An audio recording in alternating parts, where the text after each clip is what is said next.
Good morning, dear students. Welcome back. कुछ students का कहना यह है कि सर आप क्लास कभी भी लें, मॉर्निंग में लें, इवनिंग में लें, ऑलवेज आपका गुड मॉर्निंग क्यों होता है?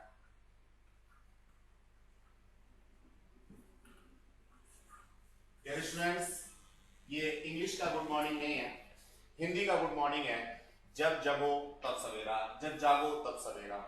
मान लीजिए हमने प्रीवियस टाइम में कुछ गलतियां कर दी हैं, हमें जैसे पढ़ना चाहिए था वैसे नहीं पढ़ पाए हैं, तो आज से भी, अभी से भी हम लोग अपनी स्टडीज को शुरू कर सकते हैं।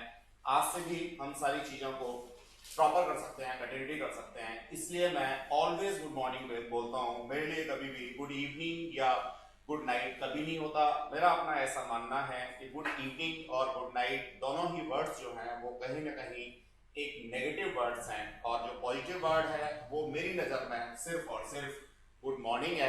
Hence why again good morning dear students.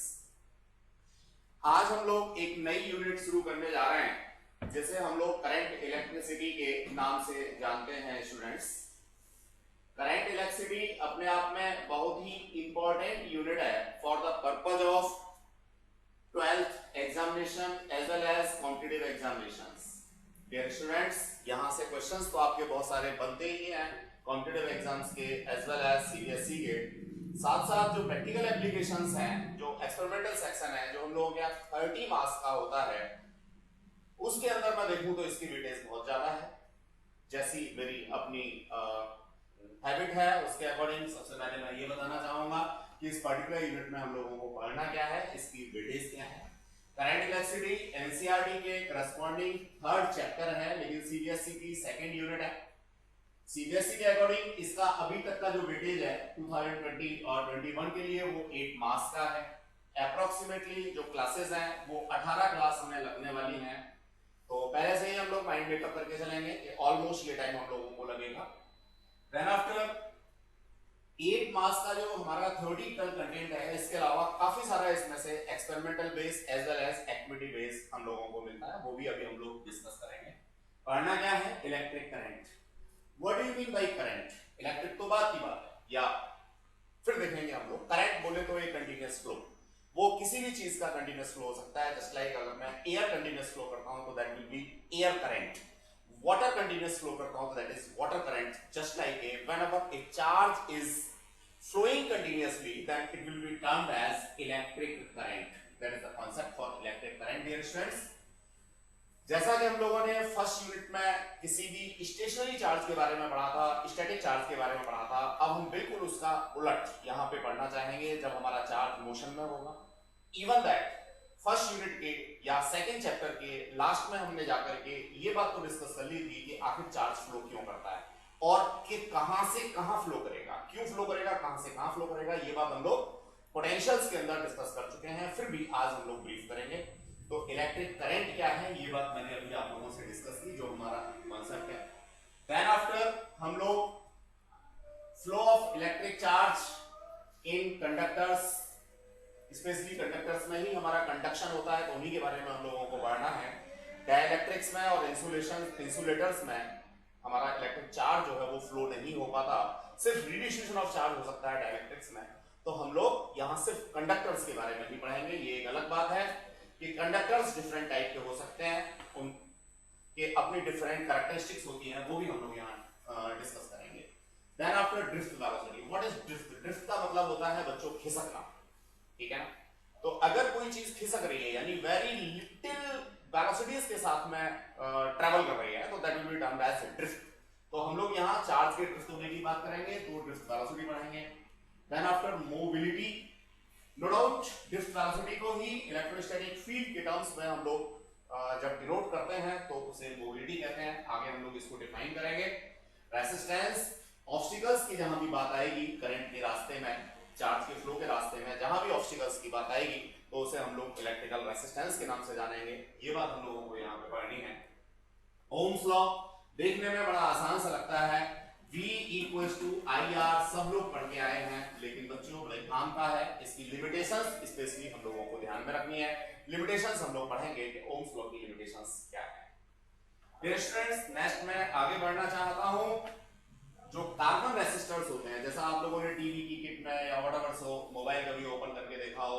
छोटे छोटे से रेसिस्टेंसेस हम लोगों को मिलते हैं, तो उनकी नेमिंग जो हम लोग करते हैं, तो नेमिंग हम कलर कोड के बेसिस पर करते हैं। तो कैसे हम लोग कलर कोड के बेसिस पे नेमिंग करेंगे, ये बात हम लोग यहाँ पे पढ़ेंगे कलर कोड्स के अंदर।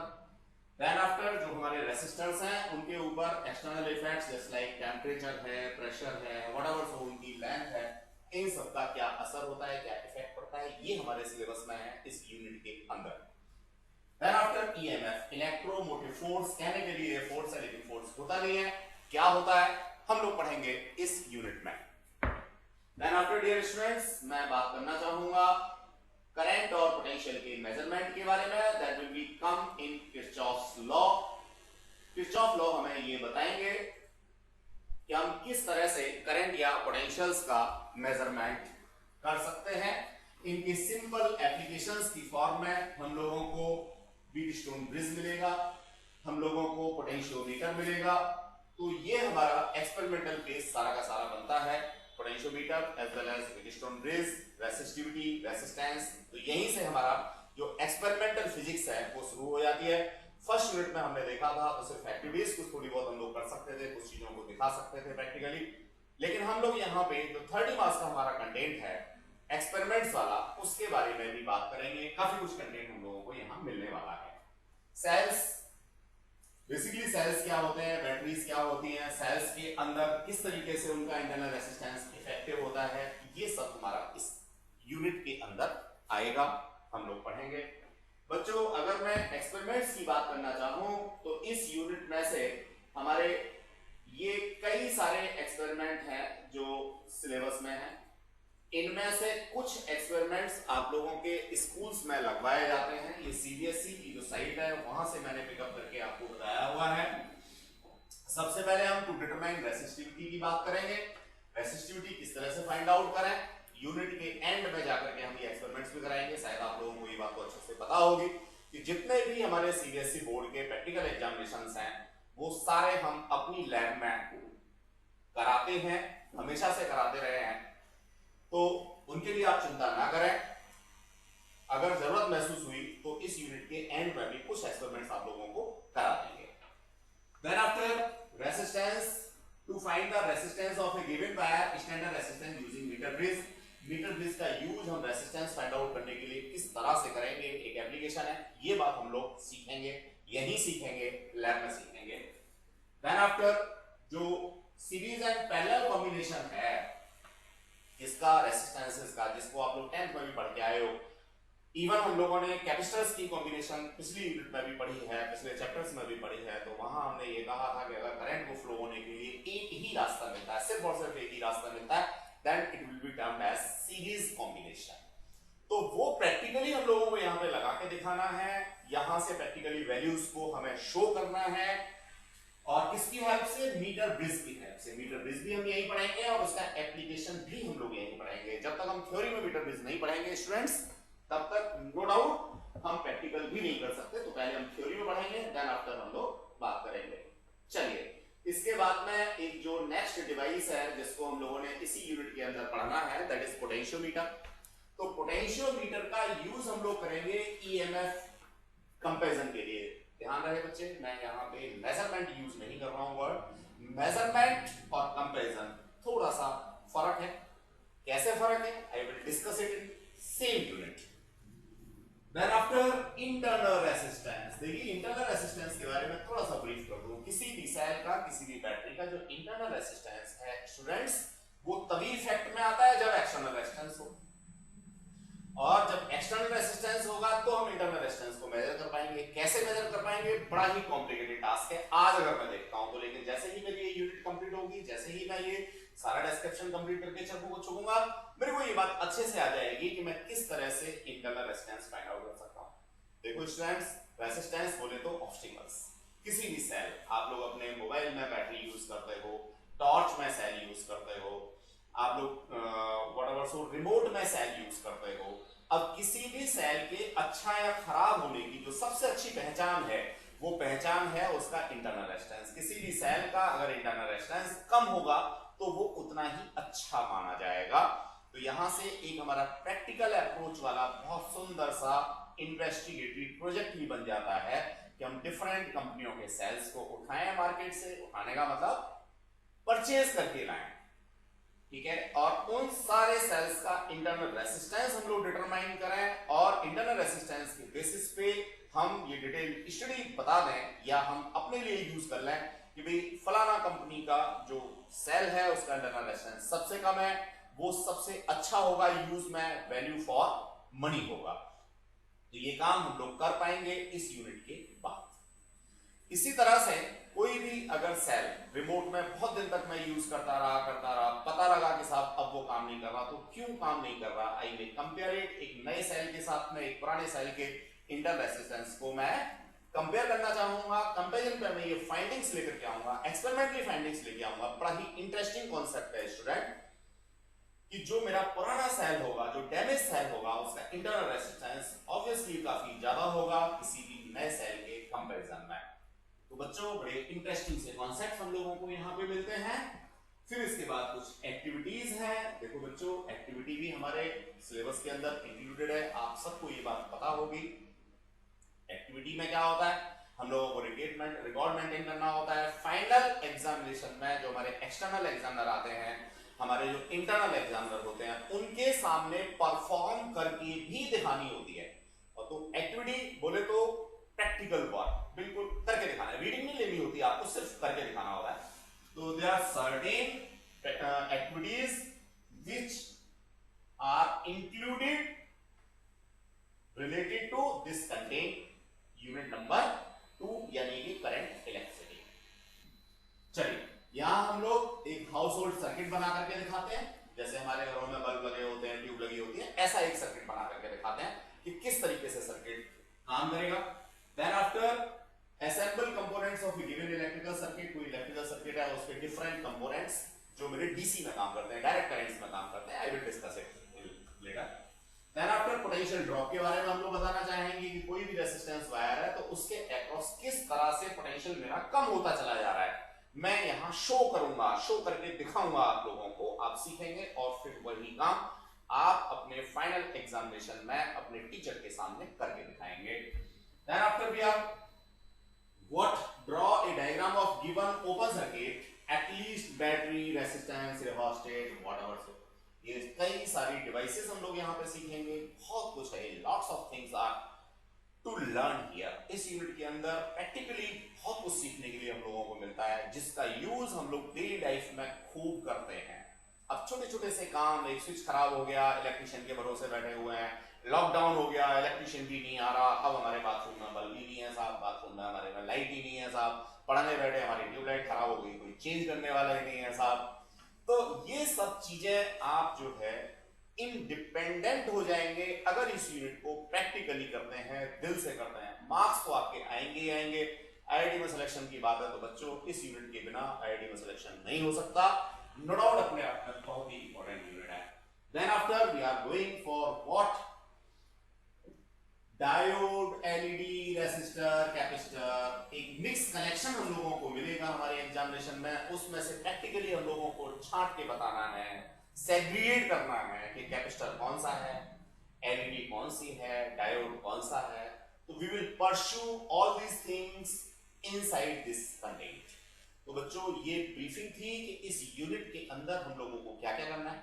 ओवरऑल अगर मैं देखता हूं तो अप्रॉक्सीमेटली 24-25 मार्क्स आउट ऑफ 100 मेरे को ये वाली यूनिट दिलवाती है।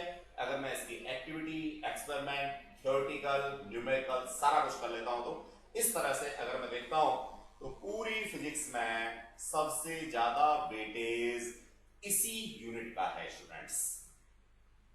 Let us move forward. इसके बाद इन्वेस्टिगेटिव प्रोजेक्ट्स की भी लिस्ट मैंने दे रखी है, कुछ मैंने बता दिए, बाकी सारे करंट इलेक्ट्रिसिटी से रिलेटेड है, आप लोग इसको पढ़ सकते हैं। इवन दैट जब हमारा आगे काम चलेगा तो हम लोग फिर डिस्कस कर लेंगे कौन कौन से प्रोजेक्ट्स आप लोग बना सकते हैं।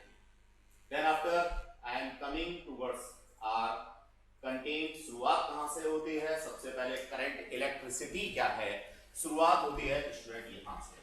मैंने अभी थोड़ी देर पहले डिस्कस किया था, जब भी मेरा कोई चार्ज फ्लो करेगा तो चार्ज फ्लो की डायनामिक्स मेरे को यहां पे पढ़नी है। What is dynamics? Dynamics is a branch of physics in which we deal moving objects moving objects तो हैं, वो तो काइनेटिक्स में भी पढ़े थे हमने, लेकिन डायनामिक्स और काइनेटिक्स में अंतर क्या है बच्चों? काइनेमेटिक्स में हम लोग उस कॉज के बारे में बात नहीं करते, उस कॉज को डिस्कस नहीं करते जिसकी वजह से मोशन हो रहा है, लेकिन जब डायनामिक्स की बात हम लोग करते हैं तो उसमें उस कॉज को भी ध्यान में रखेंगे, उन फैक्टर्स को भी हम लोग कंसीडर करेंगे जिन फैक्टर्स की वजह से मोशन हो रहा है। तो यहां चार्ज के मोशन के बारे में पढ़ेंगे और ये भी पढ़ेंगे कि वो चार्ज का मोशन हो क्यों रहा है। दैट्स सो भाई we are dealing here dynamics word. Okay, तो सॉर्ट ऑफ मोशन है जिसके बारे में हम लोगों को यहां पे पढ़ना है। अब डिफाइन की बात करें बच्चों, बड़े आराम से आप लोग करंट को डिफाइन करते आए हो, that is current I equals to dq over dt, और मैं यहां पे कहूंगा dt टेंड्स टू 0। मैं स्मॉल टाइम के लिए यहां पे करंट फ्लो की बात करूंगा, स्मॉल टाइम के लिए चार्ज फ्लो की बात करूंगा, उसको क्या कहूंगा? करंट। तो ये है बच्चों इलेक्ट्रिक करंट के बारे में कॉन्सेप्ट। अब ये परपेंडिकुलर और इन सबका मीनिंग क्या है अभी हम लोग डिस्कस करते हैं। नोट्स आपके पास में बिल्कुल रेडी टू लर्न है, इन नोट्सों को आप लोग यूज कर सकते हैं। आपको एग्जाम में कोई भी चीज कैसे लिखनी है ये बात आप लोग यहां से समझा सकते हैं। समवेयर मैंने अभी लिखा था dq ओवर dt या डेल्टा q ओवर dt, ये डिफरेंशियल फॉर्म है बच्चों, हम स्मॉल टाइम के लिए ही बात करेंगे, ठीक है। यहीं से मैं यूनिट निकालना चाहूं इसकी, तो देखो 1 coulomb over 1 second that is 1 ampere. 1 ampere की डिफाइन यहां से आपको नहीं देनी है, 1 एम्पियर की डिफाइन तो अभी जो नेक्स्ट हमारा चैप्टर आएगा वहां से हम लोग सीखेंगे, लेकिन हम यहां से mathematical value in terms of charge and time 1 ampere की निकाल सकते हैं। स्टूडेंट्स आगे बढ़ते हैं, इसको मैं लिखूंगा क्या? Coulomb per second. देखो बच्चों करंट मेरी 1 एम्पियर, देखने में लगता है 1 एम्पियर छोटी सी करंट होगी, ऐसा नहीं है स्टूडेंट्स। देखिए जो डोमेस्टिक हमारे अप्लायंसेस होते हैं एलईडी को छोड़ के, एलईडी 7 वॉट की हो, 9 वॉट की हो, व्हाटएवर सो 20 वॉट की हो, वहां पे भी 1 एम्पियर करंट नहीं होती, ठीक है। एग्जांपल के लिए ऐसे ले सकते हैं कि अगर हमारे घर में एसी चल रहा है जो ठंडा करने वाला है, तो वो हमारा अप्रोक्सीमेटली 10 एम्पियर की करंट ड्रॉ करता है। बाकी सब तो कोई 0.5 करता है, 0.25 करता है, 0.1 करता है, बड़ी माइन्यूट करंट्स हमारे घरों में फ्लो होती हैं। देन आफ्टर हम लोग बात करेंगे लाइटनिंग, इलेक्ट्रिकल लाइटनिंग। बरसात के मौसम में कई बार जो चमक पैदा होती है जिसे इलेक्ट्रिकल लाइटनिंग कहते हो, वहां पे बच्चों 10⁴ एम्पियर अराउंड की करंट फ्लो होती है। अगेन बात हम लोग करेंगे हमारी नर्व्स, बड़ा ही बढ़िया सा कॉन्सेप्ट है बच्चों। हम लोग मेडिकल साइंसेस में जाना चाहते हैं, नीट क्रॉस करना चाहते हैं, एम से हम लोग एमबीबीएस करेंगे, एमडी करेंगे, पढ़ना क्या है वहां बच्चों? क्या पढ़ना है? आपको पता है क्या पढ़ना है? आपको पता है हमारे शरीर में करंट कैसे फ्लो करनी है। आप बेसिक बायो स्ट्रीम के होंगे, आप बेसिक डॉक्टरी कर रहे होंगे, लेकिन आपको पढ़नी वहां भी फिजिक्स है बच्चों। फिजिक्स का रोल अपने आप में फिर मैं एक्सप्लेन करना चाहूं बहुत ज्यादा है। मेडिकल साइंसेस में जितने भी इंस्ट्रूमेंट्स हैं सारे किसने दिए? फिजिक्स ने दिए। तो जब तक हमें इंस्ट्रूमेंट्स की वर्किंग नहीं पता होगी, कैसे वो काम करते हैं, छोटा मोटा कोई फॉल्ट आ गया तो कैसे हम उसको रिपेयर कर सकते हैं, तब तक डॉक्टर भी हम एक सफल नहीं हो सकते। हम ऑपरेशन करने के लिए बैठे हैं, इन केस थोड़ा बहुत कोई फॉल्ट आ गया किसी मशीन में और व्हाटएवर से हमारे किसी इलेक्ट्रिकल इंस्ट्रूमेंट में, हम क्या करेंगे? या हम मैकेनिक का इंतजार करेंगे? हमारा जो पेशेंट है वो तो वहां सांसें गिन रहा होगा, एनेस्थेसिया वाला डॉक्टर तो कहेगा नहीं कि मैंने तो इसको 15 मिनट के लिए एनेस्थेसिया दिया है, क्या करेंगे? नो डाउट अगर मैं फिजिक्स अच्छे से आती होगी, हम फिजिक्स को सही मायने में पढ़ेंगे तो हम उसको अपने आप से फॉल्ट रिपेयरिंग करेंगे और तुरंत ऑपरेशन कर पाएंगे और एक सफल डॉक्टर बन जाएंगे। गुड, चलिए तो नर्व्स की बात हम लोग करें। देखो बच्चे ब्रेन ने सिग्नल दिया मेरे हाथ को कि यहां कुछ लिखो, तो ये सिग्नल कैसे आया? इलेक्ट्रिकल फॉर्म में आया। For electricity 1 micro ampere order की होती है। अगर ये करंट इलेक्ट्रिसिटी कम हो गई, 1 माइक्रो एम्पियर से कम ऑर्डर की हो गई, तो ऑब्वियस है मेरा ब्रेन मेरे हाथ को सिग्नल्स देगा, लेकिन वहां तक पहुंचेंगे नहीं तो मेरा हाथ काम नहीं करेगा। बहुत सिंपल सी बात है। जनरली क्या होता है जब हम लोग क्या ड्रिंक कर लेते हैं, अल्कोहल पी लेते हैं, तब भी कहीं ना कहीं करंट्स पे इफेक्ट आता है। जब इफेक्ट आता है तो हमारी एक्टिविटी कंपैरेटिवली स्लो हो जाती है स्टूडेंट्स। चलिए ये सब बायोलॉजिकल चीजें ठीक है। अब मैं जरा आगे बढ़ना चाहूंगा और बात करना चाहूंगा करंट के टाइप्स के बारे में। देखो बच्चों, करंट यहाँ पे दो तरह की होती है। नंबर 1 कन्वेंशनल करंट, दूसरा इलेक्ट्रॉनिक करंट। देखो बच्चों, जो फ्लो ऑफ इलेक्ट्रॉन है, जो फ्लो ऑफ इलेक्ट्रॉन है उसको मैं इलेक्ट्रॉनिक करंट कहता हूं। और ईमानदारी में अगर देखा जाए तो 99% केसेस में फ्लो ऑफ इलेक्ट्रॉन ही होता है, तो मैं ऐसे इलेक्ट्रॉनिक करंट कहूंगा। इलेक्ट्रॉनिक करंट की direction in the direction of current होगी, जबकि कन्वेंशनल करंट जो नॉर्मली मैं अपने न्यूमेरिकल्स में, अपने एग्जांपल्स में, अपने सर्किट डायग्राम पे शो करता हूं, वो करंट की डायरेक्शन होती है कन्वेंशनल करंट। ठीक है, और कन्वेंशनल करंट की डायरेक्शन होती है पॉजिटिव चार्ज की डायरेक्शन। और मजेदार बात, प्रैक्टिकली पॉजिटिव चार्ज मेरा फ्लो नहीं करता, रेयर केस में फ्लो करता है। पॉजिटिव चार्ज होता है प्रोटॉन के ऊपर, और प्रोटॉन कहां रहता है? न्यूक्लियस के अंदर। तो न्यूक्लियस के अंदर से तो बाहर निकल करके प्रोटॉन मूव कर ही नहीं सकता, ये तो आप सबको पता है। ठीक है, लेकिन फिर भी एक बार कहूंगा कि पॉजिटिव चार्ज फ्लो करता है। कौन से होते हैं वो पॉजिटिव चार्ज? उनको कहते हैं होल। अब ये होल क्या होते हैं, कैसे बनते हैं, कहां होते हैं, ये सब हम लोग पढ़ेंगे 12th के लास्ट चैप्टर में। खैर, तो जो पॉजिटिव चार्ज के फ्लो की डायरेक्शन होती है, यही डायरेक्शन होती है कन्वेंशनल करंट की, और इसी डायरेक्शन को मेरे को शो करना होता है अपने सर्किट डायग्राम्स पे। ठीक है, और कन्वेंशनल करंट की डायरेक्शन इलेक्ट्रॉनिक करंट की अपोजिट होती है बच्चों, तो यहां कंफ्यूज नहीं होना। इलेक्ट्रॉनिक करंट की डायरेक्शन कहीं भी नहीं देनी है। इवन अगर आपको कहीं दिख जाए इलेक्ट्रॉन्स की फ्लो की डायरेक्शन, तो उसके अपोजिट साइन दे करके आपको कन्वेंशनल करंट की डायरेक्शन दे देनी है। That is the concept for direction of the current. Then after transient currents, ऐसे करंट्स जो बहुत कम समय के लिए फ्लो करते हैं, उनको बोलते हैं हम लोग ट्रांजिएंट करंट्स। ठीक है, बहुत कम समय के लिए जो फ्लो करते हैं उनको बोलते हैं transient currents. Then after, current मेरी कैसी क्वांटिटी है?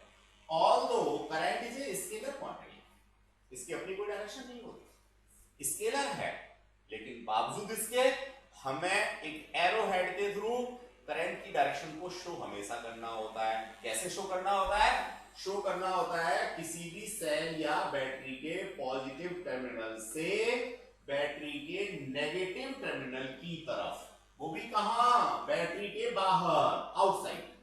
इनसाइड बैटरी बात नहीं कर रहा हूं मैं, आउट इनसाइड बैटरी की बात हम लोग बाद में करेंगे जब हम लोग सेल्स पढ़ेंगे। तो आउटसाइड बैटरी कहीं भी किसी भी सर्किट में जो करंट की डायरेक्शन होगी वो मेरी from positive terminal to negative terminal होगी। हालांकि अपने आप में कैसी है? स्केलर क्वांटिटी है।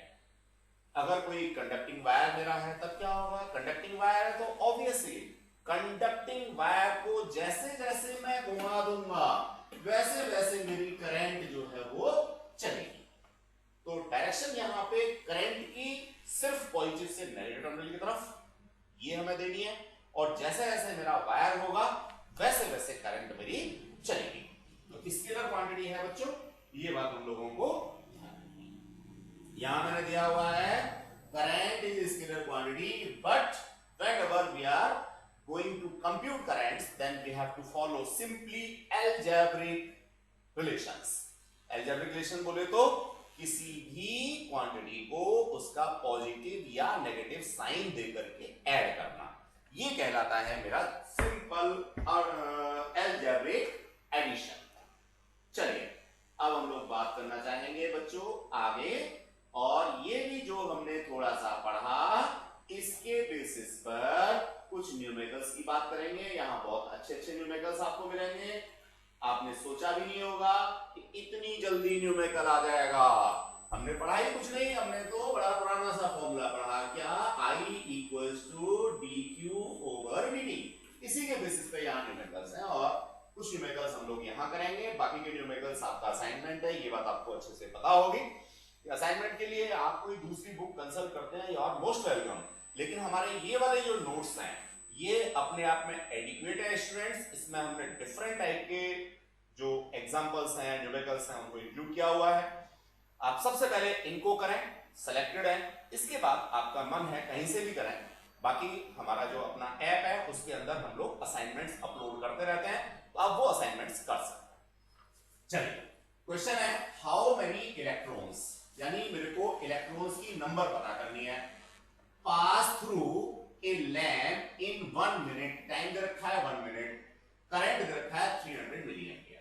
देखो बच्चों, सबसे पहले तो मुझे ये देखना है कि ये मिनट है, तो इसको मेरे को 60 सेकंड लिख लेना चाहिए एसआईओ सिस्टम में, सबसे पहला काम। दूसरा काम ये हो गया मेरे पास टाइम। करंट की बात है तो 300 मिली एम्पियर है, स्मॉल एम है, स्मॉल एम बोले तो माइनस का 3 एम्पियर ये हो गया मेरे पास। ठीक है, अब मेरे को क्या निकालना है, नंबर ऑफ इलेक्ट्रॉन्स निकालना है। मैंने इसको स्मॉल एन क्या कर लिया बच्चों, लैग कर लिया। ठीक है, अब एक चीज जो मेरे को यहां दे भी रखी है, क्या, electronic charge that is 1.6 into 10⁻⁹ coulomb. देखो यहां दो फॉर्मूले मेरे यूज होते हैं बच्चों, कौन कौन से, एक तो ये वाला जो मैंने दे रखा है I = dq/dt, यहां से मेरे को नो डाउट dq निकालना, तो dq = I × dt होगा। ठीक है, अब ये dq भी मेरे को निकालने के बाद नंबर ऑफ इलेक्ट्रॉन्स में कन्वर्ट करना पड़ेगा, तो मैं इस dq को लिखूंगा +-ne, जो क्वांटाइजेशन ऑफ चार्ज वाला कांसेप्ट आप लोगों ने पढ़ा था वो लिखूंगा बच्चों। ठीक है, इलेक्ट्रॉनिक चार्ज मेरे को दे रखा है ये ना, तो अब क्या रह गया मेरे पास, अननोन क्वांटिटी रह गई सिर्फ n। आई में कंप्यूट इट, एग्जाम में मेरे को कैसे लिखना है वो मैंने यहाँ पे सॉल्यूशन की फॉर्म में दिया हुआ है बच्चों, एक बार इसको देख लो, आपको कैलकुलेशंस क्या क्या करने थे, कहां-कहां आपको प्रिकॉशन रखनी थी। अब हम लोग बात करना चाहेंगे इसको सॉल्यूशन की, कि सॉल्यूशन हमें कैसे लिखना है अपने एग्जाम में। तो देखो बच्चों, सबसे पहले गिवन लिखा करंट, इसको मैंने एसआईओ सिस्टम में कन्वर्ट कर दिया। फिर मैं लिखा गिवन में टाइम, इसको मैंने एसआईओ सिस्टम में कन्वर्ट कर दिया। फिर जो मेरे को गिवन था इलेक्ट्रॉनिक चार्ज, वो भी मैंने कूलम एसआईओ सिस्टम के अंदर ही प्लेस किया बच्चों। देन आफ्टर मैंने फॉर्मूला डाला I = q/t। अब कोई बच्चा यहां ये कह सकता है कि जी आपने तो I = dq/dt लिखा था।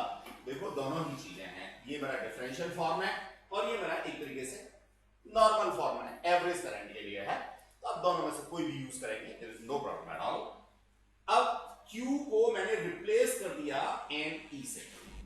ठीक है बच्चों, यहां पे n सिर्फ मेरे पास अननोन क्वांटिटी है, इस फॉर्मूले में से n को मैंने सेपरेट किया, फॉर्मूला मेरा सेपरेट हो गया, सारी वैल्यूज को डाला, कंप्यूट कर लिया। ये कैलकुलेशन आप आराम से घर पे बैठ के करेंगे। अगर मैं यहां इस कैलकुलेशन को करने का आपको टाइम देता हूं तो निश्चित रूप से वो वेस्टिंग ऑफ टाइम होगी, क्योंकि टाइम की कीमत बहुत है। नो डाउट जितनी देर में आपके साथ लाइव हूं उतनी देर में जितना मैक्सिमम काम हो सकता है, हमारी कोशिश होगी कि हम जो है एक घंटे की क्लास में कम से कम 2 घंटे के बराबर का काम कर लें। तो आप कैलकुलेशन घर पे अपने आप से करेंगे, आई होप सो। चलिए next after example number 2 almost same है, तो आप प्रैक्टिस करेंगे, नहीं होगा तो मेरे को व्हाट्सएप करके डिस्कस कर लेंगे। ये जो एग्जांपल नंबर 3 है, ये एग्जांपल मैं जरूर आपसे शेयर करना चाहूंगा। ये मेरा डिफरेंशियल फॉर्म के बेसिस पे है, जो अभी मैंने लिखा था, क्या I = dq/dt। ठीक है, तो डिफरेंशियल फॉर्म में इसमें मैं इसको बताना चाहूंगा। मैथमेटिक्स में आपने डिफरेंशिएशन पढ़ा है, इंटीग्रेशन पढ़ा है, नहीं पढ़ा है तो 11th की जो बिगिनिंग की हमारी क्लास होती है, जिसमें हम लैंग्वेज ऑफ फिजिक्स के नाम से कुछ क्लासेस देते हैं, वो क्लासेस आप देख लीजिएगा तो आपको ये चीजें क्लियर हो जाएंगी, अगर आपके पास मैथ्स नहीं है या आपने अभी मैथ्स में ये काम नहीं किया। बाकी मैं यही समझाने की कोशिश करता हूं स्टूडेंट्स, कोई प्रॉब्लम होगी तो आप हैंड रेज करेंगे और डिस्कस कर लेंगे। चलिए, वो कहता है कि the amount of charge passing through cross sectional of a wire is AT² + BT + C। Right the dimensional formula for ABC। और भाई इसमें तो कुछ पूछा ही नहीं, ये तो हमारा 11th का क्वेश्चन है, बहुत अच्छी बात। चलिए हम लोग डिस्कस करते हैं इस क्वेश्चन को। देखो बच्चों, प्रिंसिपल ऑफ होमोजेनिटी तो सबको पता है, क्या होता है प्रिंसिपल ऑफ होमोजेनिटी, कोई बताएगा? बताएंगे प्रिंसिपल ऑफ होमोजेनिटी? नहीं, चलिए कोई बात नहीं सर, मैं आपको बताता हूं। प्रिंसिपल ऑफ होमोजेनिटी सिंपल सा, जब भी मैं एडिशन की बात करता हूं, सबट्रैक्शन की बात करता हूं, तब मुझे देखना होगा सेम टाइप की जो क्वांटिटी हैं, जिनकी इवन यूनिट भी सेम होनी चाहिए, उन्हीं को मैं ऐड कर सकता हूं, उन्हीं को सब्ट्रैक्ट कर सकता हूं। ये प्रिंसिपल ऑफ होमोजेनिटी क्लियर हो गया। एग्जांपल बड़ा क्लियर सा है बच्चों। मान लीजिए आप घर से निकले मार्केट्स, क्या लाने? फ्रूट्स लाने। आपकी मम्मा ने कहा कि भैया 6 केले ले आना, ठीक है। आप चले गए मार्केट, पीछे से पता लगा कोई रिलेटिव आ गए, आपके मामा आ गए सपोज, तो मम्मी आपसे कहेंगी क्या कि भाई 6 केले और ले आना, तो आप लाएंगे 12 केले। अब मान लीजिए मामा को एप्पल पसंद है, एप्पल, तो मम्मी क्या कहेंगी? मम्मी कहेंगी आपसे भाई 6 सेब और ले आना। तो अब 6 सेब और 6 केले दोनों को मिला के 12 फल तो नहीं, 12 केले तो नहीं कहा जा सकता, तो वो कहेंगी 12 केले प्लस 6 सेब। दो क्वांटिटी है, दो बार अलग अलग टर्म्स मेरे को लिखना होगा। अगर सेम क्वांटिटी है, सेम क्वांटिटी है, तो मैं उनको ऐड करके लिख सकता हूं, जैसे 6 केले प्लस 6 केले 12 केले। कहने का मतलब सिंपल सा प्रिंसिपल होमोजेनिटी क्या है, जो सेम टाइप की क्वांटिटी है उन्हीं को ऐड कर सकता हूं, उन्हीं को सब्ट्रैक्ट कर सकता हूं, उन्हीं को इक्वेट कर सकता हूं स्टूडेंट। ये बात सब लोगों को समझ में आ गई? चलिए, कहने का मतलब जो C की डायमेंशंस हैं वही B इंटू टी की होंगी और वही dimensions A into T square की होंगी। यानी इसकी डायमेंशन, इसकी डायमेंशन, इसकी डायमेंशन, तीनों की डायमेंशन कैसी होंगी? सेम होंगी बच्चों। बस इस प्रिंसिपल को हम लोग यूज कर लेते हैं, निकाल देते हैं जी। बड़ा आसान सा काम है। क्या है? T आपको दे रखा है AT square plus BT plus, ठीक है, और इधर क्या दे रखा है? चार्ज दे रखा है। ये ब्रैकेट के अंदर T का मतलब क्या है? Charge is dependent quantity of T, time. Charge जो है वो टाइम की डिपेंडेंट क्वांटिटी है। सिर्फ इतनी सी बात है ब्रैकेट में T लिखने का। इसका मतलब जो चार्ज की यूनिट है या चार्ज की डायमेंशन है वो C की होगी। सीधे सीधे प्रिंसिपल ऑफ मोबिलिटी, इक्वल का साइन लगा रखा है आपने। सबसे पहला क्लू यहीं से मिलता है कि जो मेरी चार्ज की डायमेंशंस हैं वही डायमेंशन C की हैं। अब चार्ज की डायमेंशन निकालने में बच्चा गड़बड़ करता है। कैसे? फॉर्मूला तो यही यूज करना है। अब देखो, ये है करंट, करंट मेरा फंडामेंटल में आता है, तो मैं इसकी डायमेंशंस को लिखता हूं ऐसे, मान लीजिए M0, L0, T0, A1, these are the dimensions for current. Charge की डायमेंशंस मुझे मान लीजिए पता नहीं है, तो मैं इसको ऐसे लिख लेता हूं, और टाइम की तो सबको पता है M0, L0, T1। देखो बच्चों, डायमेंशन लिखने का ये प्रॉपर तरीका होता है, ऐसे ही लिखना है आप लोगों को, कोई ये बस सोचना कि फालतू का बोरिंग काम है, बोरिंग काम नहीं है, ये ऐसे लिखना होता है। तो Q की डायमेंशंस आपको यहां से मिल जाएंगी, इसको यहां ले जाकर के, जो Q की डायमेंशन होगी वही डायमेंशन मेरी C की होगी।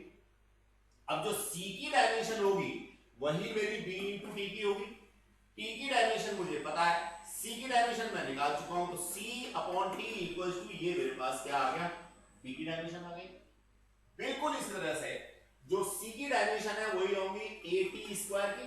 T स्क्वायर की डायमेंशन मुझे पता है, मैं इसको यहां ले जाऊंगा तो A की डायमेंशंस आ जाएंगी। तो जो सिंपल सा, बस एक ही बात ध्यान रखनी थी, प्रिंसिपल ऑफ होमोजेनिटी कैसे लिखना है एग्जामिनेशन में, ये मैंने यहां पे नीचे दे रखा है बच्चों, तो यहां से आप लोग इसको लिखना सीख सकते हैं एग्जामिनेशन में, और समझाने की जो बात थी वो मैंने आपको समझा दिया। फिर भी मैं थोड़ा सा ब्रीफ कर देता हूं, इसके ऊपर भी हो सकता है किसी बच्चे को ऐसा लगे कि और एम्फेसिस की जरूरत है। चलिए, मैंने यहां पे इक्वेशन लिखी, ठीक है। अब मैं डायमेंशंस ऑफ A सबसे पहले नहीं निकालता, मैं सबसे पहले डायमेंशंस ऑफ C निकालता हूं, जैसा मैंने अभी थोड़ी देर पहले समझाया था। बिकॉज ऑफ C की डायमेंशंस वही होंगी जो चार्ज की हैं। चार्ज की डायमेंशंस A इंटू टी लिख रखा है, मैंने ऊपर आपको निकाल के दिखाया था कि A इंटू टी कैसे आया, ठीक है। तो A इंटू टी लिख रखा है। जब आपके पास में C की डायमेंशंस आ गई, तो अब आप कंपेयर B के लिए कर सकते हैं। B Q by T होगा उसी ऊपर वाले फॉर्मूले से, जो B T की डायमेंशंस है वही मेरे पास चार्ज की डायमेंशन होंगे, तो मैं B T की डायमेंशंस को इक्वेट कर सकता हूं चार्ज की डायमेंशन से। इस तरह से मेरे को मिल गया। इसी तरह से AT स्क्वायर की जो डायमेंशंस है वो मेरी होंगी चार्ज की डायमेंशंस के जैसी, तो मैंने यहां से कंपेयर किया और किया। Getting the concept? अब उसी का सेकंड पार्ट है। सेकंड पार्ट क्या है? वो करंट पूछ रहा है, करंट पूछ रहा है T इक्वल्स टू 5 है। तो बच्चों अब मैं फॉर्मूला यूज करूंगा dq over dt equals to current I, यानी जो मेरे पास इक्वेशन है चार्ज की, इसको मेरे को टाइम के रेस्पेक्ट में एक बार डिफरेंशिएट करना है स्टूडेंट्स। और डिफरेंशिएट मैं कैसे कर सकता हूं? मेरे पास फॉर्मूला है x to power n d over dx, that is equals to n x to power n minus 1। ये फॉर्मूला मैं यूज करता हूं। तो देखो बच्चों ए तो कांस्टेंट है, एज इट इज आ गया, टी स्क्वायर में से जो 2 है वो पहले आ गया और यहाँ पे आ गया 2 - 1, जिसको सीधे सीधे 1 ले रखा है।